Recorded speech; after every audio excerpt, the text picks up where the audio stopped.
Assalamualaikum warahmatullahi wabarakatuh. Kembali lagi bersama kita di channel Pangeran Cahaya.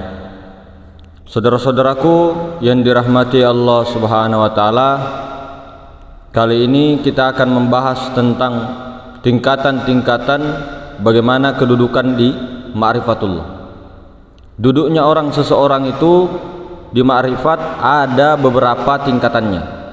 Kurang lebih ada yang berpendapat 3, ada yang berpendapat 2. Jadi saudara-saudara, bukanlah orang-orang arif billah yang sempurna ketika dia tidak mengerti ini. Karena orang-orang arif ini ada permulaannya, ada pertengahannya, dan ada yang paling tinggi. Jadi ada orang yang arif itu baru permulaan arif. Ada orang itu, orang arif sudah tahap makom pertengahan. Ada juga orang arif yang sudah sampai di puncak intahi tertinggi. Nah, kemudian bukanlah orang-orang arif billah yang sempurna ketika orangnya itu apabila itu mengisyarat kepada sesuatu.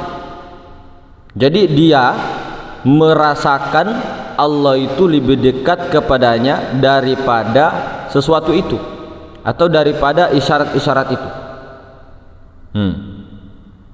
Artinya apa?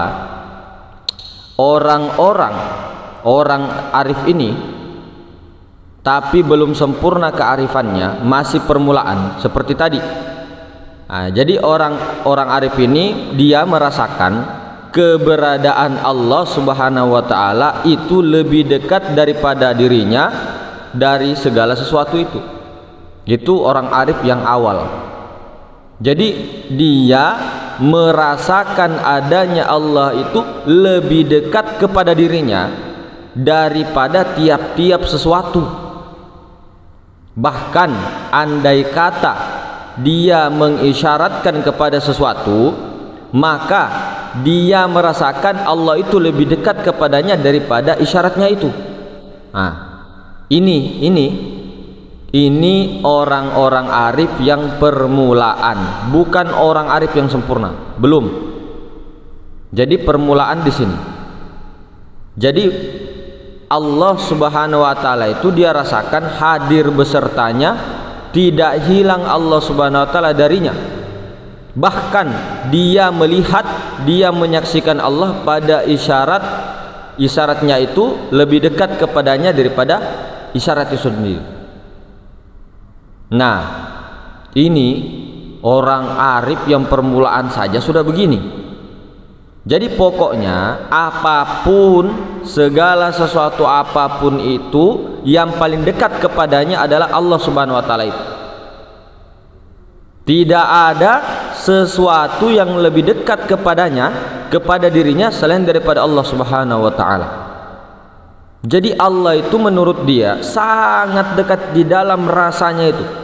Di dalam rasa orang arif itu Allah itu sangat dekat, lebih dekat daripada apa yang dekat, apa sesuatu itu. Inilah orang-orang makrifat, orang-orang arif billah yang pemula. Ini tanda-tanda orang-orang yang dibukakan pintu makrifat, maka dia akan merasakan keberadaan Allah itu sangat dekat kepada dirinya, lebih dekat daripada urat nadi lehernya kepada dirinya sendiri. Wa nahnu aqrabu ilaihi min hablil warid. Aku lebih dekat daripada urat nadi leher. Nah, kenapa ini orang-orang seperti ini disebut belum sempurna padahal sudah hebat? Andai kata kita saja sudah bisa didudukkan seperti itu, sudah luar biasa. Sudah luar biasa dia merasakan Allah itu sangat dekat, lebih dekat daripada apa sesuatu itu yang dekat. Jadi sudah luar biasa, saudara. Tapi oleh para arifin billah ini disebut permulaan. Ini permulaan, belum sempurna. Ini bukan kata saya loh. Kenapa dikatakan belum sempurna? Karena dia masih menganggap ada sesuatu selain Allah. Nah, dia masih menganggap ada sesuatu selain Allah. Buktinya apa? Buktinya dia menganggap Allah itu lebih dekat daripada sesuatu kepada dirinya. Berarti dirinya ada, Allahnya ada, sesuatunya ada. Nah, Iya kan? Allahnya ada, dirinya ada, sesuatunya ada. Nah, inilah disebut permulaan. Karena masih mengadakan, masih merasakan adanya diri, masih merasakan adanya sesuatu, masih merasakan adanya Allah. Banyak rasanya banyak gitu loh. Walaupun ini sudah makom yang luar biasa. Kalau ada orang yang merasakan bahwa Allah itu sangat dekat dengan dirinya, sudah sangat luar biasa. Dan orang-orang yang seperti ini sudah sifat-sifat Nur Muhammad pada dirinya. Orang-orang seperti ini sangat luar biasa, sangat dipuji-puji. Dia ini sudah betul-betul merasa sangat, Allah itu sangat-sangat dekat. Orang-orang macam ini hatinya lembut, hatinya bersih, tidak ada niat-niatnya itu mau jelek-jelek, itu tidak ada. Pasti hati-hati orang-orang macam itu saja, pasti hati-hati dia. Semua apa yang mau diperbuat tuh hati-hati. Karena apa? Merasakan Allah Subhanahu wa taala sangat dekat. Walaupun orang ini yang baru masuk, tapi sangat-sangat luar biasa. Dan akhlaknya pun sudah akhlaknya Allah Subhanahu wa taala. Kenapa kita hati kita masih bisa sombong? Kenapa hati kita masih dengki? Karena kita itu merasa Allah jauh, kita merasa Allah itu tidak dekat. Nah, kalau kita sudah merasakan bahwa Allah itu fa inni qarib, sangat dekat-dekat, habis sifat-sifat iri, dengki, diam itu. Apa iri, dengki, dendam, akhlak-akhlak buruk. Perkataan kita juga tidak selalu binatang-binatang terus, anjing kah, babi kah, binatang kah, serigala kah, apakah yang kotor-kotor. Jadi kita tidak mungkin untuk mengeluarkan kata-kata babi begitu, jancuk kah, apakah bahasa-bahasa kasar deh, sundalak kah, apa telaso kah, apa misal di mana-mana kan, ndak dia begini kata-katanya. Nah, kalau orang-orang arif yang di puncak makrifat itu, apabila dia mengisyaratkan kepada sesuatu, dia tidak merasa, dia tidak menyaksikan isyarat-isyaratnya sendiri. Karena apa? Karena dia telah hilang daripada melihat dirinya, hilang dirinya dalam musyahadah kepada Allah Subhanahu wa taala. Tidak ada lagi dirinya. Jadi orang-orang puncak ma'rifat itu, dia tidak melihat lagi, tidak merasa lagi melihat sesuatu, merasa lagi sesuatu selain Allah. Jadi penghalangnya hancur. Yang tadi masih dekat, ada kata dekat. Kalau ini tidak melihat lagi yang lain selain daripada Allah, tidak lagi merasa ada yang lain selain dari Allah, bahkan dirinya pun lenyap, tidak merasakan adanya dirinya sendiri.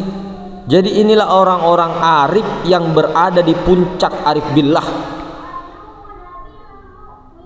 Nah, para hadirin yang dimuliakan Allah Subhanahu wa taala.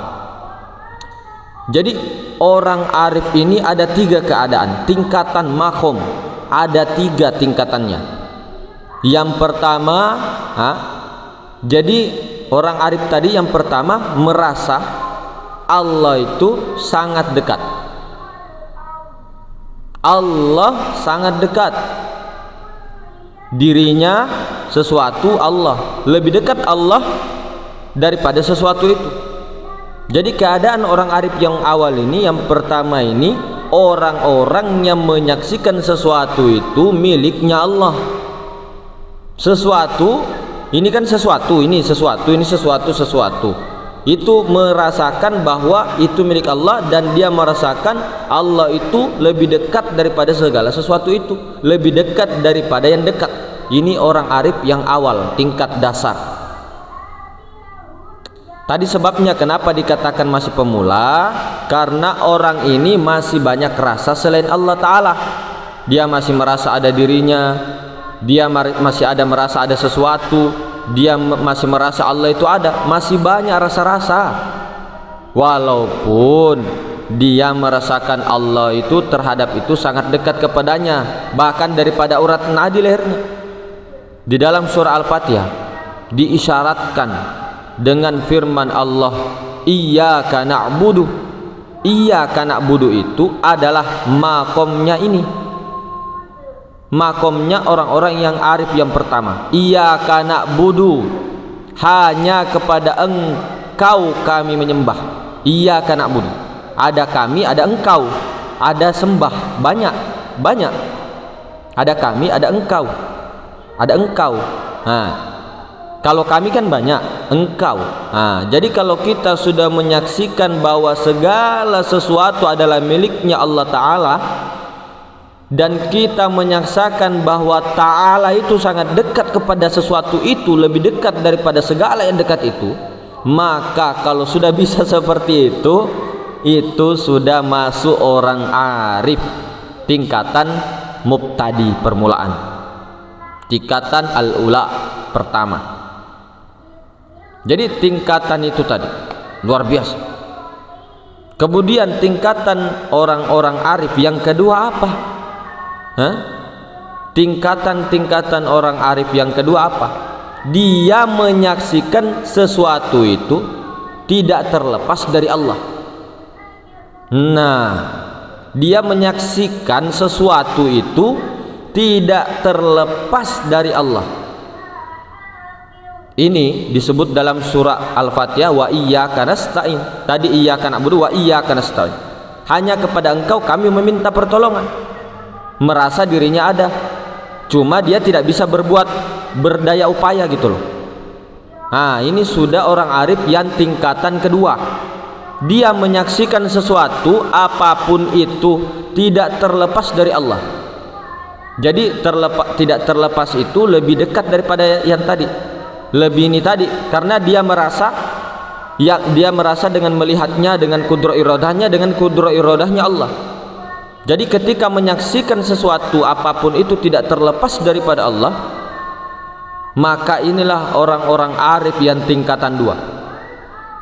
Apapun yang ada di alam semesta ini tidak terlepas dari Allah Subhanahu wa Ta'ala dalam penyaksian Allah. Artinya apa? Tidak terlepas dari Allah itu, kita ambil contoh batu. Tahu batu? Kepala batu. Kita pandang batu itu tidak terlepas dari Allah, tidak terlepas dari kudrahnya Allah. Batu itu tidak terlepas dari kudrah kuasanya Allah, tidak terlepas dari iradahnya Allah, tidak terlepas dari ilmunya Allah, tidak terlepas dari hayatnya Allah, tidak terlepas dari sama'nya Allah, tidak terlepas dari basarnya Allah, tidak terlepas dari kalam Allah Subhanahu wa Ta'ala. Nah, jadi bila kita melihat sesuatu apapun, sesuatu itu tidak terlepas dari kuasa Allah Ta'ala, dari kehendak Allah Ta'ala, dari ilmu Ta'ala, dari hayat Ta'ala, dari sama Ta'ala, pendengaran, dari penglihatan Allah, dari kalam Allah Ta'ala. Tidak ada yang terlepas dari itu.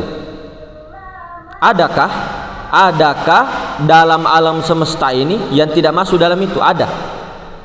Batu itu kuasa Allah, itu batu yang dikehendaki Allah, yang diketahui Allah, yang dilihat, didengar Allah.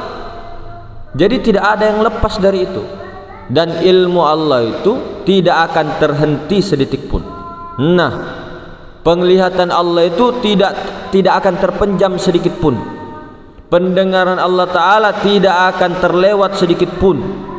Makanya tadi bila melihat sesuatu itu tidak terlepas dari Allah. Kita ini sesuatu bukan? Sesuatu kan? Sesuatu. Jadi sebanyak alam semesta ini, satu persatu dari yang sangat kecil sampai yang besar, sedetik pun tidak terlepas dari ilmunya Allah. Allah selalu tahu pergerakannya, keadaannya, barang sekecil apapun tidak akan lepas, saudara-saudara. Setiap detik Allah tidak akan luput memandang sesuatu, sekecil apapun sesuatu itu dalam alam semesta yang luas ini, dalam alam raya maya pada ini. Tidak ada yang lepas di dalam Allah, tidak ada. Jadi kalau melihat sesuatu kita ingat akan Allah, sadar akan Allah, penglihatan Allah. Nah, kalau ini kita mampu seperti ini, orang arif yang di tingkatan kedua. Ini lebih dekat lagi, lebih tinggi lagi daripada yang pertama. Yang pertama dekat aja, dekat saja. Dekat itu kan relatif. Kalau ini tidak terlepas. Kalau tidak terlepas itu seperti apa? Seperti rambut dengan kepala kita kan, tidak terlepas dia. Tapi ini penyaksiannya bukan hanya di otak, bukan hanya teori, tapi di praktek. Bukan hanya di ucap-ucap, bukan hanya di paham-paham, masuk telinga kanan, keluar pantat bawah. Misal, betul-betul di praktek. Ini tingkatan asani, tingkatan kedua. Kemudian tingkatan yang terakhir, dia tidak pernah lagi melihat sesuatu itu. Sebelum dia melihat bahwa apapun itu, Allah lebih dahulu dia lihat. Sebelum dia memutuskan itu laki-laki dan perempuan, Allah lebih dahulu ada. Allah lebih dahulu. Ini orang-orang yang sudah tingkatan arif yang paling tinggi. Paling tinggi ini puncaknya. Dia tidak ada lagi merasa dirinya, tidak ada lagi merasa sesuatu. Hanya Allah yang ada. La ilaha illallah. Tiada yang nyata melainkan Allah. Mana wujudnya Allah? Muhammadar Rasulullah. Mana dua kalimat syahadat ini tidak bisa pisah ini. Gandeng terus, gandeng terus. Maka yang paling tinggi di sisi Allah bagi insan itu adalah ma'rifatul in, ma'rifat ini. Tidak ada titel jabatan apapun yang melebihi ma'rifat billah ini. Karena apa? Saking hebatnya kedudukan yang namanya ma'rifat itu, karena saking mulianya, hebatnya pangkat kedudukan ma'rifat ini, hanya sedikit sekali manusia yang ingin mencapainya. Sedikit sekali, kolil, sedikit. Ada saja membuka ini disesat-sesatkan, bangke. Nah, ini pura-pura aja ya, bercanda, jangan terlalu serius bah. La bebe, la baga. Nah, begitu. Jadi hanya sedikit sekali. Jadi wajar gitu loh. Jangan merasa gelisah, jangan merasa bersedih. Orang-orang tertentu saja. Orang tertentu saja kan yang ingin jadi presiden. Tidak semua orang jadi presiden. Nah, ma'rifat kepada Allah lebih tinggi jauh daripada presiden. Tidak ada apa-apanya. Jauh daripada raja. Raja di dunia menguasai 7 samudera pun. Ini cita-cita yang lebih tinggi daripada bintang-bintang Suralaya. Bintang bukan bintang di atas sana itu lebih tinggi cita-cita ini. Kalau dibilang ada lebih tinggi daripada cita-cita, tidak ada cita-cita. Maka kita jangan terkesan suasana dan keadaan. Hadirin, orang-orang yang pertama datang puji-puji kita, nanti akan ada suatu saat nanti dia orang-orang yang pertama akan membenci kita. Itu wajar, itu rumus dunia, itu hukum-hukum dunia. Ketika ada orang yang datang membenci kita, boleh jadi suatu saat dia akan mencintai kita. Ada juga orang yang pertama yang mencintai kita, menyebut-nyebut kita, menyanjung-nyanjung kita. Suatu saat dia akan membenci kita, bahkan menyebut nama kita pun tak mau. Ini adalah hukum dunia. Ini adalah rumus-rumus dunia. Maka kelihatan sekali kalau orang-orang yang memang sudah didudukkan Allah Ta'ala di dalam ma'rifatullah, habis ma'rifat putus. Ala inna awliya Allah la khaufun alaihim walahum yahzanun. Sesungguhnya kekasihku, sesungguhnya waliku, tidak ada rasa takut sedikit pun, tidak ada rasa sedih sedikit pun. Jadi kebahagiaan yang sesungguhnya di dunia dan akhirat bukan kebahagiaan diberikan apapun yang kita inginkan, tetapi kebahagiaan atau surga di dunia dan akhirat itu adalah ma'rifat. Kemudian adalah orang-orang yang tidak menginginkan sesuatu kecuali Allah Ta'ala. Itu saja, itu surga itu. Kamu pikir surga itu kita menginginkan semua apa yang kita butuhkan, apa yang kita inginkan terus diberikan Allah? Itu bukan surga, itu masih kecil. Surga kedamaian yang kita rasakan dunia dan akhirat itu ketika kita tidak lagi menginginkan sesuatu. Siapa yang masuk ke surga ma'rifatullah di dunia? Surga apa yang di dalam? Surga ma'rifat. Barang siapa yang sudah masuk di dalam dunia ini surga ma'rifat, dia tidak ingin lagi masuk ke surga akhirat.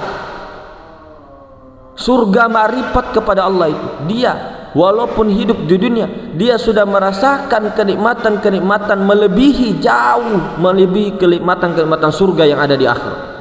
Ma'rifatlah, ma'rifat kepada Allah. Ini surga dunia. Coba cari orang-orang yang pelajari ilmu ma'rifat, dia sudah dapat rasanya, kenyamanannya. Tanya coba, mau nggak masuk surga? Pasti bilang enggak. Saya sudah dapat ma'rifat ini, saya sudah menyaksikan Allah. Sayanya tuh hilang, bahasa syariat saja. Siapa? Ini Allah. Ini Allah, bukan surga. Bukan surga, ini Allah Ta'ala. Orang-orang yang sudah menyelam, dapat daripada ini, kemesraan ini, dia tidak mau lagi. Dia tidak mau lagi untuk ke surga-surga sana, tidak lagi. Dia sudah mendapatkan Allah. Siapa yang dapatkan Allah? Dia dapatkan segala-galanya. Siapa yang kehilangan Allah? Dia kehilangan segala-galanya. Kalau orang pintar itu langsung tangkap rajanya, bukan prajuritnya, bukan rumahnya. Misal kita ditawari raja tanah, ditawari tanah, mobil misal, atau kuda dan sebagainya, terus raja bilang kamu pilih tanahku itu atau aku.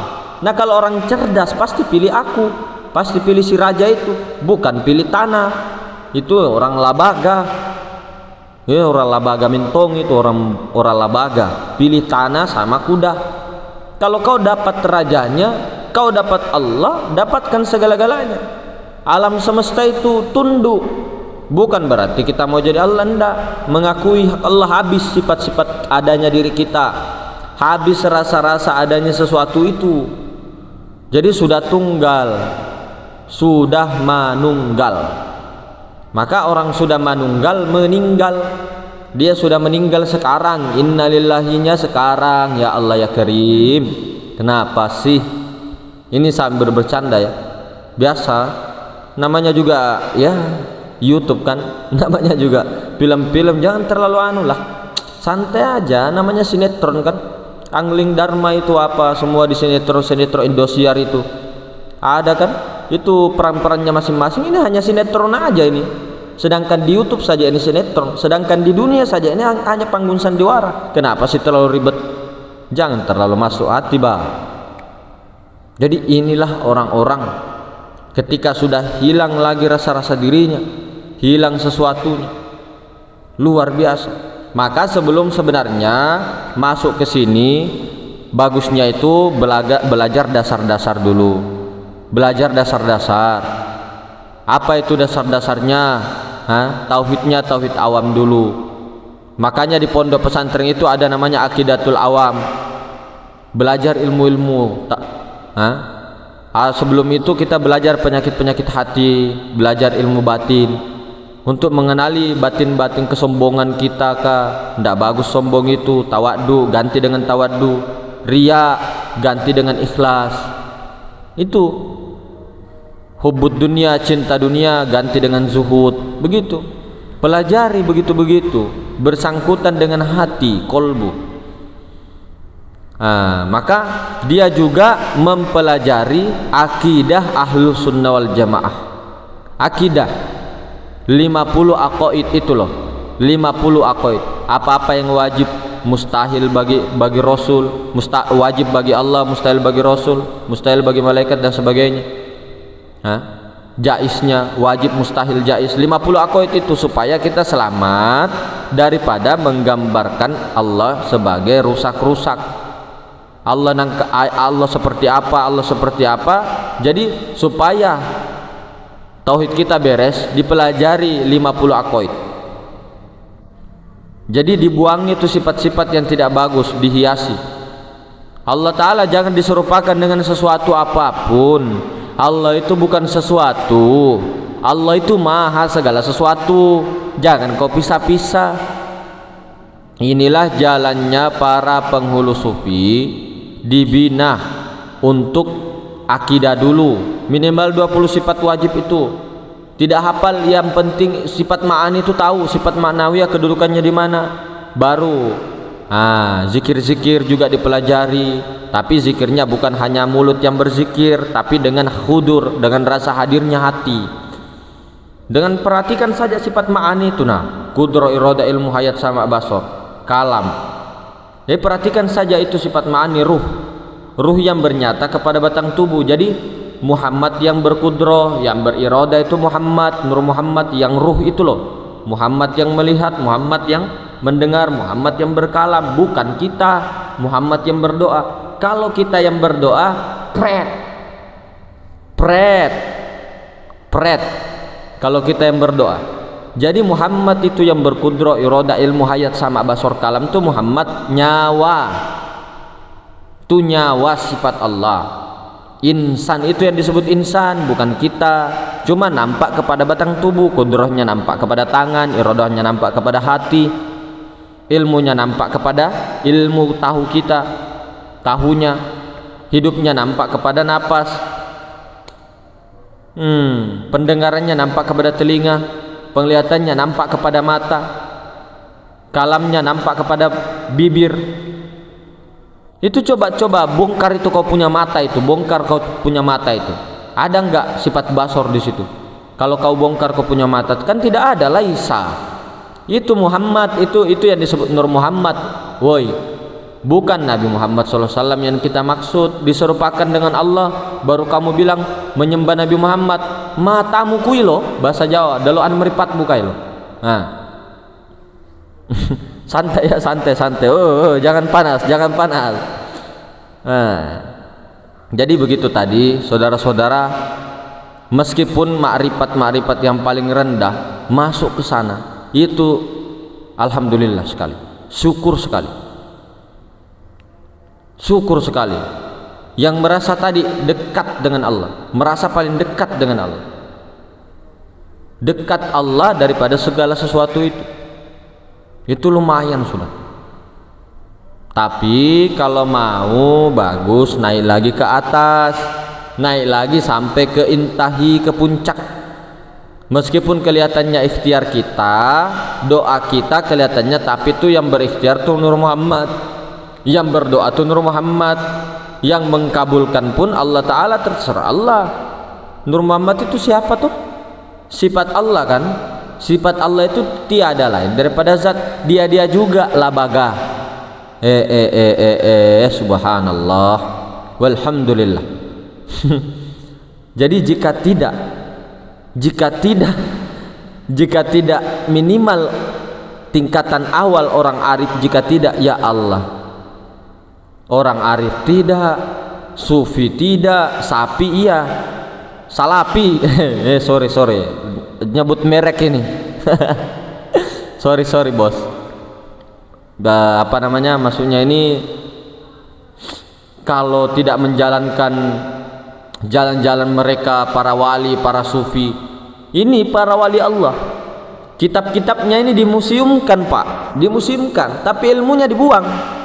Karomah-karomahnya disembah-sembah di Indonesia, di Malaysia, di Filipina, Brunei, di mana-mana disembah. Ilmunya apa? Disesat-sesatkan. Apa ndak pret? Kita paham pasti untuk melindungi. Tapi bagaimana orang awam di bawah ini? Kalau orang awam itu mendengar kata sesat, itu tidak mau lagi, mau nggak bertanggung jawab di akhirat? Iya, bercanda dong, santai. Bukan begitu itu, bosku. Kita paling ulama, ustaz, kita ustaznya mungkin ya, ustaznya Indonesia atau ustaznya apakah, paling pintar sudah, hebat, jempol 4 jari, salam 4 jari. Assalamualaikum warahmatullahi wabarakatuh.